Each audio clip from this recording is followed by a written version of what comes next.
Okay, तो last lecture जो लोग ऐप पे देख रहे हैं, ठीक है, और लास्ट मैंने ये आपको ओवरव्यू जो आउटलाइन है एक टाइप की वो दे दी थी कि एवरेज प्रॉफिट के क्या स्टेप्स हैं। 4 स्टेप्स हैं total.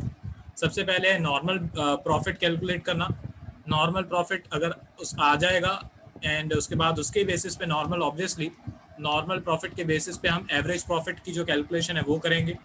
And third step obviously मतलब है नहीं वैसे, पर ये लोगों ने लिखा हुआ है number of years of purchase, question में दिया होता है हमेशा। एंड उसके बाद स्टेप 4, ठीक है, स्टेप 4 जो होता है वो होता है find the value of goodwill. हमारी जो गुडविल की वैल्यू है वो स्टेप 4 में से फाइंड होती है। अब मैं एक एक स्टेप आपको डिटेल में समझा देता हूँ। ओके, सबसे पहले step 1, valuation of goodwill, normal business profit. ठीक है, अब यहाँ पे जो एवरेज प्रॉफिट है, एवरेज प्रॉफिट में हमको normal business profit, normal business profit, ठीक है, नॉर्मल शब्द को मैं इसके ऊपर क्यों मैं इतना एक तरीके से फोकस कर रहा हूँ, उसका एक रीज़न है। क्योंकि जो गुडविल की वैल्यू हम कैलकुलेट करते हैं वो हमेशा अंडर नॉर्मल सर्कमस्टेंसेस ही कैलकुलेट करते हैं। ठीक है, बिजनेस में बहुत सारी अबनॉर्मल चीज़ें होती हैं, अबनॉर्मल लॉसेस भी होते हैं, अबनॉर्मल गेन भी होते हैं। हम जब गुडविल की वैल्यू को कैलकुलेट करते हैं तो हमें वो सारी चीज़ें नहीं चाहिए। ठीक है, तो अब सबसे पहले तो आपको एक प्रॉफिट की अमाउंट ऑब्वियसली दी हुई होगी, अलग अलग साल की प्रॉफिट की अमाउंट आपको दी हुई होगी, डिपेंड्स ऑन द क्वेश्चन, 3 साल, 4 साल, 5 साल, कुछ भी हो सकता है। तो अब यहाँ पे कुछ चीज़ें हमको उस प्रॉफिट में प्लस करनी होती हैं। मैं फर्स्ट मेथड समझा रहा हूँ, सिंपल एवरेज प्रॉफिट।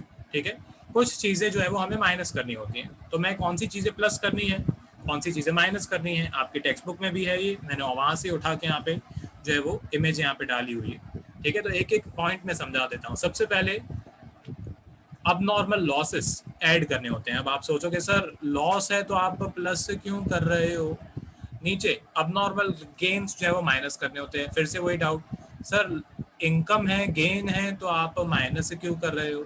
ठीक है, ध्यान से समझो मेरी बात।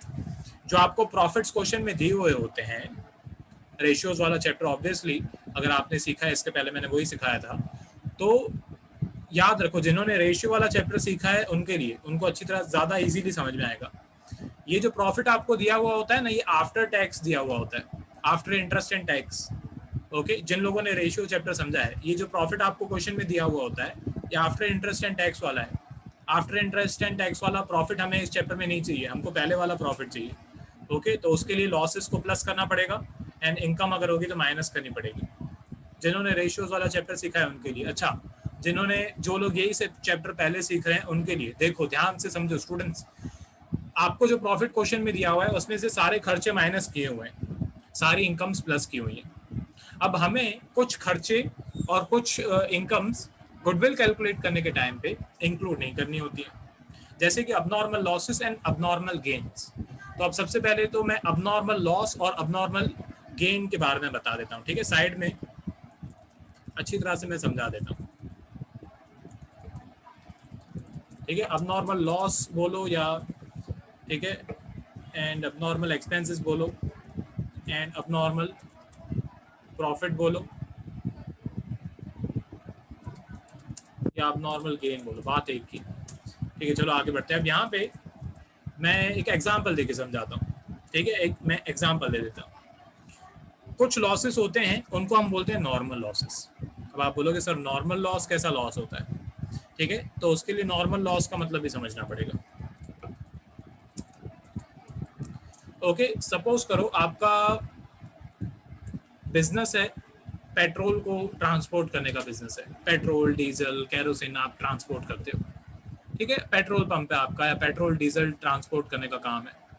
तो अब ये जो लिक्विड्स हैं, ये मैं जस्ट एक एग्जांपल दे रहा हूँ आपको समझाने के लिए, वैसे हज़ारों एग्जांपल्स होते हैं। तो ये जो पेट्रोल डीजल या कैरोसिन वगैरह होता है, इनको टैंकर्स में, बड़े बड़े टैंकर्स, उस पर लिखा भी होता है हाईली फ्लेमेबल स्टे अवे।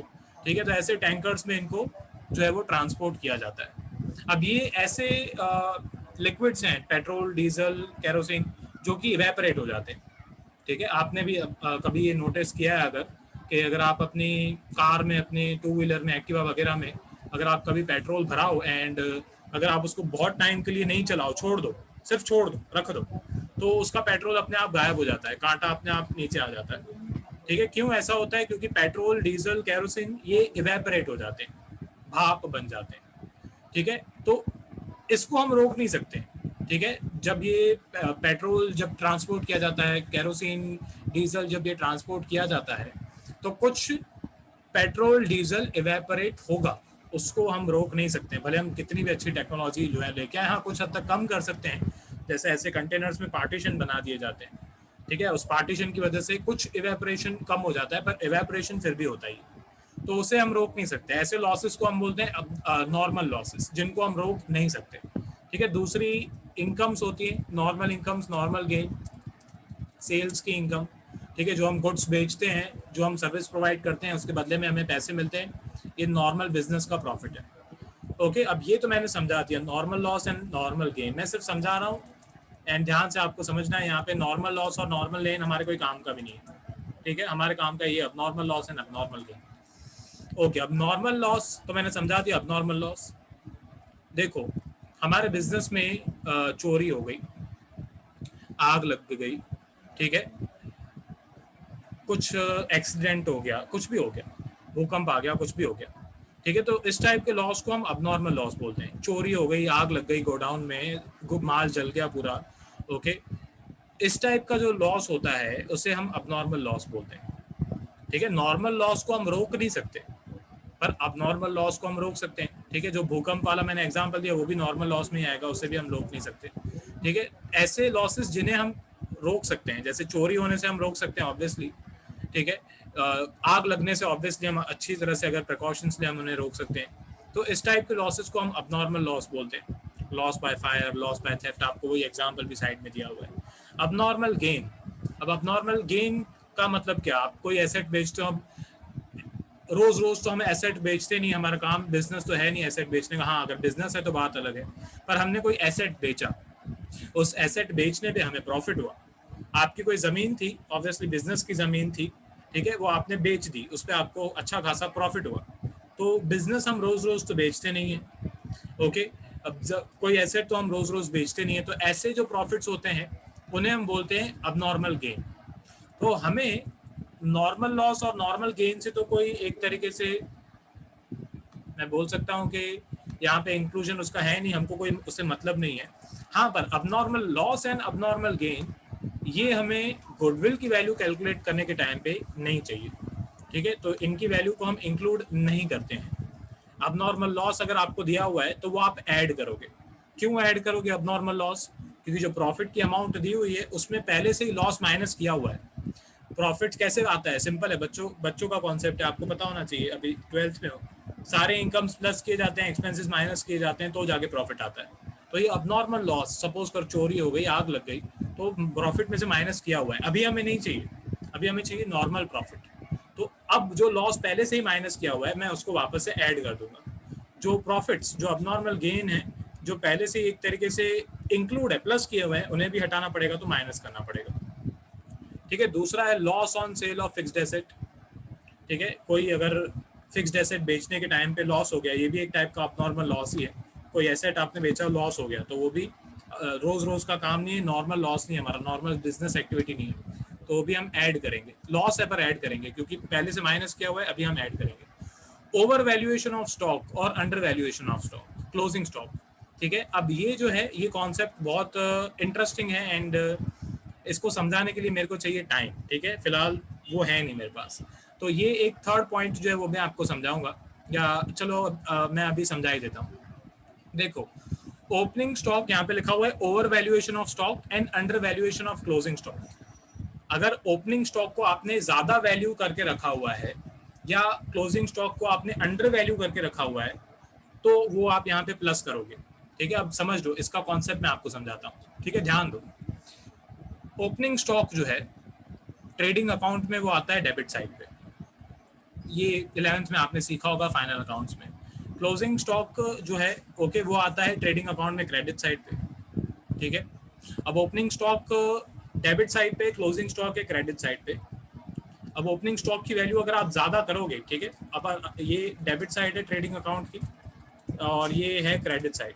ठीक है, तो यहाँ पे डेबिट साइड पे ओपनिंग स्टॉक आता है, यहाँ पे मैं लिख देता हूँ ओपनिंग स्टॉक एंड यहाँ पे मैं लिख देता हूँ क्लोजिंग स्टॉक। अब ध्यान से समझो, ये बेसिक जो आपने 11th स्टैंडर्ड में फाइनल अकाउंट सीखा था उसके बेसिस पे ये कॉन्सेप्ट मैं आपको समझा रहा हूँ। अगर आप अपने ओपनिंग स्टॉक की वैल्यू ज़्यादा लिखते हो, अगर आप अपने ओपनिंग स्टॉक को ओवर वैल्यू करते हो, ठीक है, तो उसकी वजह से आपका डेबिट का टोटल बड़ा होगा।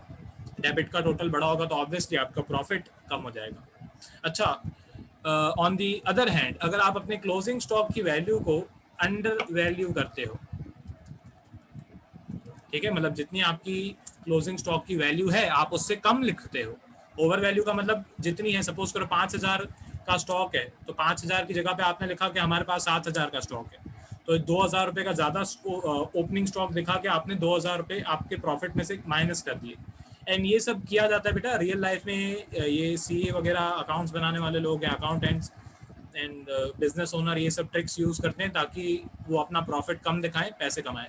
तो जो ऑडिटर्स होते हैं, ये मैं थियरी बता रहा हूँ, ऑडिटर्स जो होते हैं वो ये सब चीज़ों को देखते हैं, स्टॉक्स की वैल्यू को एंड जो टैक्स की डेप्रिडेशन की वैल्यूज़ हैं, ताकि टैक्स की चोरी नहीं कर पाए। पर अभी आप बोले हो ओके, तो आपको ये लोग सिखाएंगे कि ये नहीं करना चाहिए, ठीक है, ओवर वैल्यू ओपनिंग स्टॉक को नहीं करना चाहिए। अगर कर दिया है गलती से तो वापस से ऐड कर दो। क्लोजिंग स्टॉक अगर आपने अंडर वैल्यू कर दिया है गलती से, प्रॉफिट आपने कम दिखाया है, टैक्स की आपको चोरी करनी है, ऐसे मत करो, ठीक है। अंडर वैल्यू किया है तो वापस से माइनस कर दो, ठीक है, प्लस कर दो, सॉरी। तो मैं तो कॉन्सेप्ट समझा रहा हूँ पर रियल लाइफ में ऐसे यूज होता है ये सब। तो क्लोजिंग स्टॉक अगर आप सपोज करो आपका क्लोजिंग स्टॉक की वैल्यू, एक्चुअल में आपकी क्लोजिंग स्टॉक की वैल्यू है 10,000 रुपये, पर आपने क्लोजिंग स्टॉक बोला कि मेरे पास 10,000 का नहीं है क्लोजिंग स्टॉक, मेरे पास तो क्लोजिंग स्टॉक जो है वो 7,000 का ही है, तो आपने 3,000 रुपये अपना एसेट कम दिखाया, ठीक है, जिसकी वजह से ऑब्वियसली आपका प्रॉफिट कम दिखा, तो आपको कम टैक्स पे करना पड़ेगा। तो वो नहीं चाहिए हमें यहाँ पे। अगर ऐसा किया है तो आपको वो यहाँ पे ऐड करना है, over valuation of opening stock, under valuation of closing stock. उसके बाद है नॉन रिकरिंग एक्सपेंसेस, ठीक है। नॉन रिकरिंग एक्सपेंसेस जो कि ऐसे एक्सपेंसेस है जो कि बार बार नहीं होते हैं। हमने कोई एसेट खरीदा, हमने ज़मीन खरीदी, हमने बिल्डिंग खरीदी, कोई फैक्ट्री खरीदी, कोई मशीन खरीदी, ये रोज़ रोज़ तो होता नहीं है, तो ऐसे एक्सपेंसेस भी हमें नहीं चाहिए, वो भी हम यहाँ पे ऐड करेंगे। लास्ट पॉइंट है capital expenditure charge as revenue expenditure, ठीक है। कैपिटल एक्सपेंडिचर मतलब है ऐसा कोई खर्चा, सपोज करो आपने कोई एसेट खरीदा, कोई आपने मशीन खरीदी, पर आपने दिखा दिया कि आपने परचेज किया है, मतलब आपने परचेज किया एसेट पर आपने वो परचेज अकाउंट में रिकॉर्ड कर दिया। ऐसी गलतियां होती हैं, ये मिस्टेक्स है। मतलब मशीन परचेज की पर दिखा दिया कि हमने गुड्स परचेज की है, तो हम जब गुड्स परचेज करते हैं तो वो हमारे आए दिन की एक्टिविटी है, रेवेन्यू एक्टिविटी है।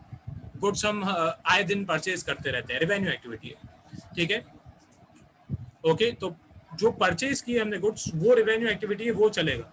पर मशीनरी की जो वैल्यू है ये कैपिटल एक्सपेंडिचर है। कैपिटल एक्सपेंडिचर या नॉन रिकरिंग एक्सपेंडिचर नहीं चाहिए हमें। तो ये सारे खर्चे हैं जिनको आपको प्लस करना है। अच्छा, कुछ ऐसी इनकम्स हैं जिनको आपको माइनस करना है, वो भी यहाँ पे लिखा हुआ है। सबसे पहले अबनॉर्मल गेन, वो मैं समझा चुका हूँ। Over valuation of closing stock, under valuation of opening stock, मतलब आपने अपनी प्रॉफिट की वैल्यू ज़्यादा दिखाने की कोशिश की, ठीक है, वो भी मैं समझा देता हूँ, ठीक है। ओपनिंग स्टॉक वापस से वही कॉन्सेप्ट, ये मैं मिटा देता हूँ, ठीक है। अब होगा क्या उसकी वजह से ध्यान दो।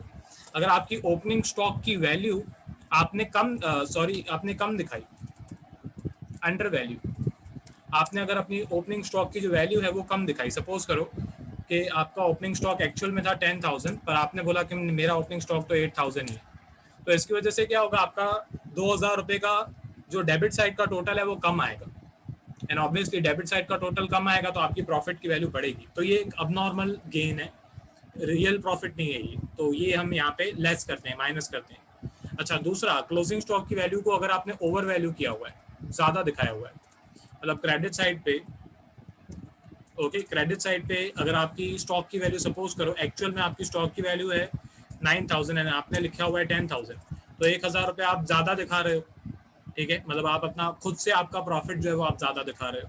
तो ये जो 1,000 रुपये का प्रॉफिट है ये एक्चुअल में प्रॉफिट नहीं है, सिर्फ आपने क्लोजिंग स्टॉक ओवर वैल्यू करके रखा हुआ है, तो वो अगर किया हुआ है तो वो हम यहाँ से हटा देंगे।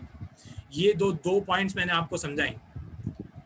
एड में थर्ड वाली point, over value of opening stock, under value of closing stock, and less में over valuation of closing stock, under value of opening stock. ये याद रखना बेटा, बहुत कंफ्यूजिंग है, एंड समझ में आती है ये वाली पॉइंट, एंड टिपिकल है ये वाली पॉइंट, ठीक है। जिसको याद नहीं होगी और मुश्किल हो जाएगा। ओके मैंने समझा दी, ऑब्वियसली वीडियो को आप वापस से रिवाइंड करके देख सकते हो, मुझे कांटेक्ट कर सकते हो अगर मेरे से वापस से समझना है। मैं भी आपको, मेरे को कोई प्रॉब्लम नहीं है 10 बार समझाने में, ठीक है, तो भले मेरे को कांटेक्ट कर सकते हो। आगे बढ़ते हैं। उसके बाद है नॉन रिकरिंग इनकम्स, ऐसी इनकम्स जो कि वापस बार बार नहीं होती है, वो इनकम्स भी हमें नहीं चाहिए। उसके बाद है incomes from non trade investments. अब जिन्होंने रेशियोज वाला चैप्टर समझा हुआ है उनको पता है कि ट्रेड इन्वेस्टमेंट क्या होता है, नॉन ट्रेड इन्वेस्टमेंट क्या होता है, क्योंकि उस चैप्टर में था एंड मैं समझा चुका हूँ। इस चैप्टर में भी मैं समझाऊंगा, पर अभी नहीं, फिलहाल नहीं, इस लेक्चर में नहीं। वो टॉपिक मेरे को उसके लिए कम से कम 10-15 मिनट चाहिए, फिलहाल नहीं। उसके बाद 5th पॉइंट है partners remuneration if not detected, मतलब पार्टनर्स को भी सैलरी वगैरह मिलती है तो वो अगर दी हुई है, ओके, अगर पे नहीं की है, if it is not detected, अभी अगर माइनस नहीं की हुई है पार्टनर्स की सैलरी, पार्टनर्स के रेवेन्यू, तो वो अभी माइनस कर दो। And any future expense, and ऐसा कोई भी खर्चा जो कंटिंजेंट है, ओके, कंटिंजेंट का मतलब होता है अभी तक हुआ नहीं है पर आगे जाके होगा, तो ऐसा कोई खर्चा है कंटिंजेंट एक्सपेंसेस जो अभी तक पे नहीं किए पर आगे पे करने पड़ेंगे जाके, जैसे इंश्योरेंस प्रीमियम, इन्होंने एक एग्जांपल दिया है। फॉर एग्जांपल मशीन्स को हमको ठीक कराना पड़ता है, रिपेयरिंग करानी पड़ती है, तो वो ऐसे खर्चे जो है वो हो सकते हैं, ओके, आगे जाके पे करने पड़ेंगे, अभी नहीं, तो ऐसे एक्सपेंसेस को हम माइनस करते हैं। तो ये मैंने पूरा कॉन्सेप्ट समझाया, जो मैंने अभी आपको समझाई ये कथा 10-15 मिनट, ये बहुत इंपॉर्टेंट है। इस कथा के बेसिस पे ही आगे सम्स दिए हुए हैं, वो मैं कराऊंगा आगे, तो ये बहुत इंपॉर्टेंट है, अच्छी तरह से समझना, ठीक है। फिर स्टेप 2 बहुत ईजी है, जो आपका स्टेप 1 का आंसर आएगा उसको divide by number of year करना है आपको। सपोज करो स्टेप 1 का आंसर आया 10 लाख रुपए, एंड आपको टोटल नंबर ऑफ ईयर्स दिए हुए सपोज करो 5, तो 10 लाख डिवाइड बाय 5 करोगे, ठीक है, तो 10 लाख डिवाइड बाय 5, तो ये आपका आंसर आ जाएगा 2 लाख रुपए, ठीक है। फिर step 3 number of years of purchase, आपको क्वेश्चन में दिया ही होता है। सपोज करो number of years of purchase of goodwill, obviously suppose करो 3 साल दिया हुआ है, सपोज करो कुछ भी हो सकता है, ये वो क्वेश्चन में दिया हुआ है, इसमें हमको हाथ पैर मारने की जरूरत नहीं है। फिर स्टेप 4 में आती है वैल्यू ऑफ गुडविल, उसकी फॉर्मूला लिखी हुई है, एवरेज प्रॉफिट मतलब ये 2 लाख रुपए multiply by number of years of purchase, मतलब ये 3, तो 2 lakh multiply by 3 years of purchase, तो आपकी गुडविल की वैल्यू आ जाएगी 6 लाख रुपए। तो इस तरीके से गुडविल की वैल्यू हम फाइंड करेंगे। एंड ये तो चलो मैंने आपको पूरा कॉन्सेप्ट वगैरह समझाया, इसके बाद मैं आपको सम्स भी कराऊंगा, इस लेक्चर में नहीं, अगले लेक्चर से। तो इमेज वगैरह मैंने डाल के रखी हुई है, अगले लेक्चर से कंटिन्यू करेंगे।